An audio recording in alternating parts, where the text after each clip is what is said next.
This is British National Party television reporting from the moors above Burnley, where the wind farm you see in my background is about to be removed and replaced with a much larger set of turbines. Now, I have with us Mr. Griffin MEP, who is going to give us our opinion on this. Now, Mr. Griffin, it's my understanding that it's British National Party policy to oppose wind farms. Could you tell our viewers why that is the case?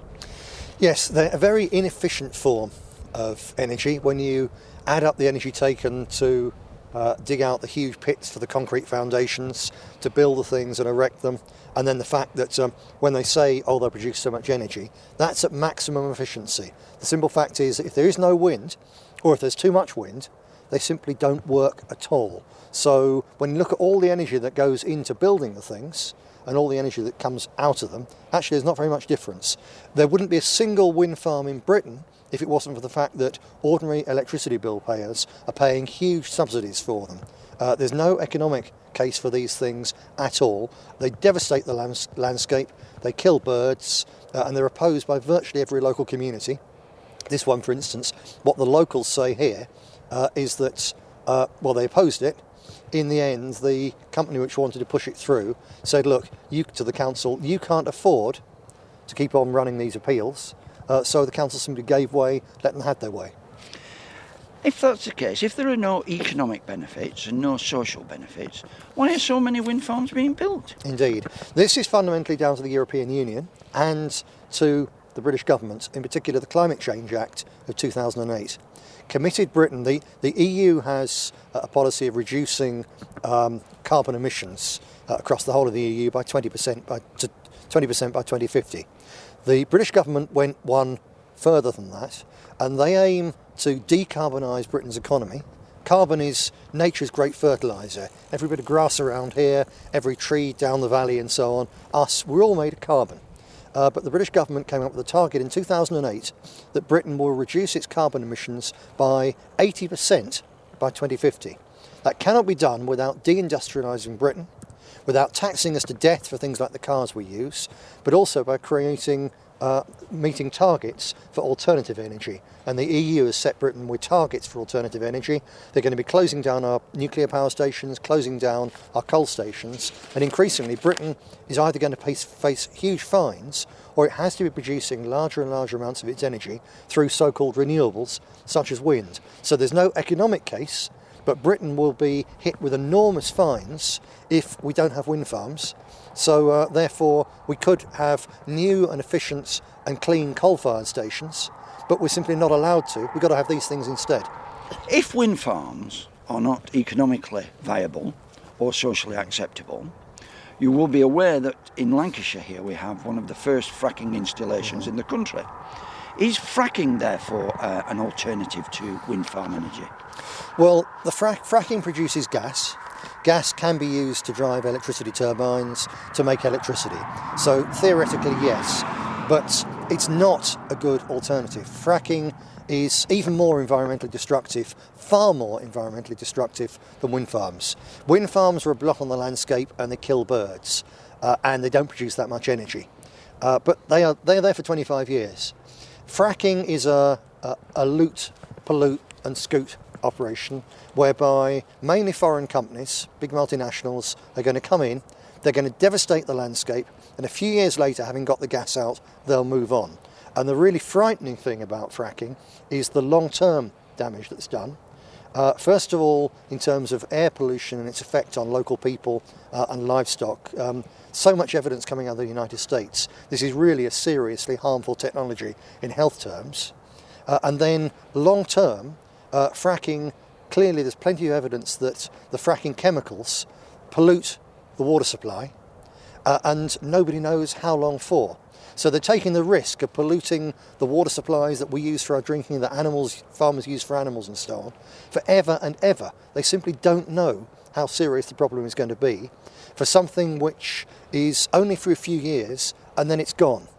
So it is simply no solution, because even if it did produce all the jobs that they say, and that's almost certainly a lie, the evidence from America suggests that the companies exaggerate by about a factor of 10 the number of jobs that they're going to produce. Even if it was going to produce jobs, even if it was going to produce significant amounts of money, it's such a short-term fix that as nationalists we believe in the long-term answer and thinking about the long term. And we can't possibly justify polluting vast areas of Lancashire and Cheshire, possibly forever, just for the sake of a short fix of a few years. It's not on. As you say, as nationalists, we want long-term solutions. If wind turbines are not the answer, and if fracking is not the answer, what is the answer? What are our BNP policies regarding energy? The answer is ultra-safe nuclear power, thorium power. And I was speaking with one of the heads of Gazprom, the huge Russian energy giant, just a couple of months ago, and he was saying that the next generation after one, everywhere around the world, people are going to use thorium. It's an extremely common mineral. A thorium-powered reactor, it's called a molten salt reactor. Basically, if it's enclosed and kept very hot, it produces power. If it was cracked, it immediately freezes and it can't go anywhere. It's a material that has a radioactive half-life of 30 years.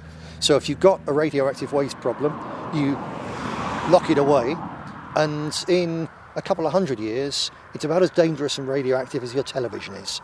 It's an extraordinarily safe technology, but the problem is that, and they built a working plant in the 1950s in the United States, but it doesn't produce weapons-grade plutonium. It doesn't produce anything which can be used by the military-industrial complex to make money and fight wars with, so nobody was interested in it. So it's effectively been killed off. But the Russians are developing it, the Chinese have got a huge multi-million investment program in thorium, and some British universities are still leading the way with some of the research. We could do that, and we believe that needs to be done.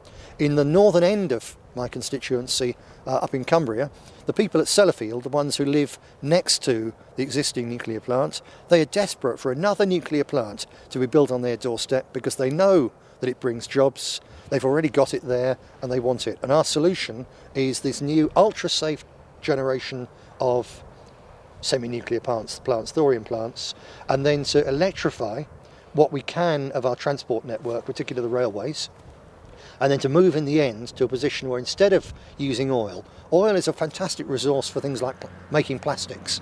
To use it to power cars is crazy, when cheap thorium generated power could generate the electricity needed to turn our car fleet over to hydrogen over a period of 10 years or so. That transition in the economy would create an enormous amount of jobs in this country. It would make us world leaders in a truly sustainable technology, which people from all around the world would beat a path to our door to buy those things. It's the key to Britain's industrial regeneration, which is the key to our community and national regeneration, and it's also something which would safeguard the environment, not just for our children and their children, but forever and a day. If fracking is such a dangerous policy and such a dangerous practice, what is the position of the other parties on fracking? Very good question. First of all, backtrack a minute to the Climate Change Act.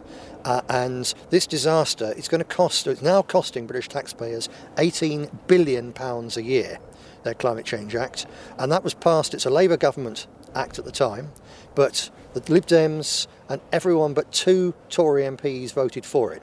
So this is the whole political elite has created this mess, and having created the mess and wasted so much money and time on things like wind farms, that's why it's now created the position where people are saying, well, perhaps we have to go for fracking after all.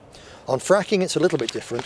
Whereas the wind farms, the Labour Party's absolutely in favour, the Tory Party's absolutely in favour, although locally they might pretend not to be. It's their party policy which has done it. The Lib Dems are in favour and the Greens are in favour. But UKIP are against wind farms. On fracking, it's a little bit different. On that, the Tories are in favour, the Labour Party are probably against, the Lib Dems are against, the Greens are against, but UKIP are absolutely in favour of fracking. I don't know what on earth they're playing at, because a lot of their vote comes from rural areas like this, and fracking is going to devastate the landscape of Lancashire and Cheshire, and many other parts of Britain as well, but in the northwest it's Lancashire and Cheshire. And what people I don't think understand, they think there's just going to be a drilling platform, drilling for gas and perhaps an earthquake every now and again, nothing too serious. But actually fracking, it industrialises the whole landscape. You have to have every few hundred yards they have another drilling platform, another piece of the kit getting it out of the ground, and the millions of gallons of poisonous water that they use in the fracking process. A lot of it's actually got out of the ground and then it's stored in giant open pits and it's used over and over again.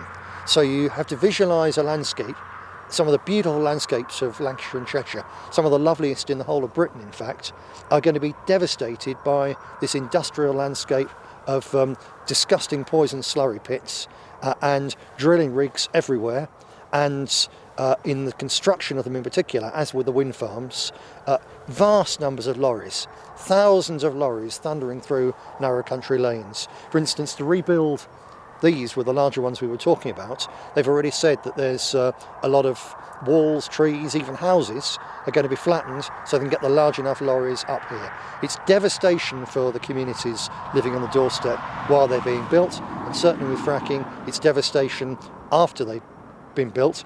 And one final really important point on this. Fracking is a big business technology. It's done by the biggest companies in the world. Halliburton, for instance, have the world patent on fracking.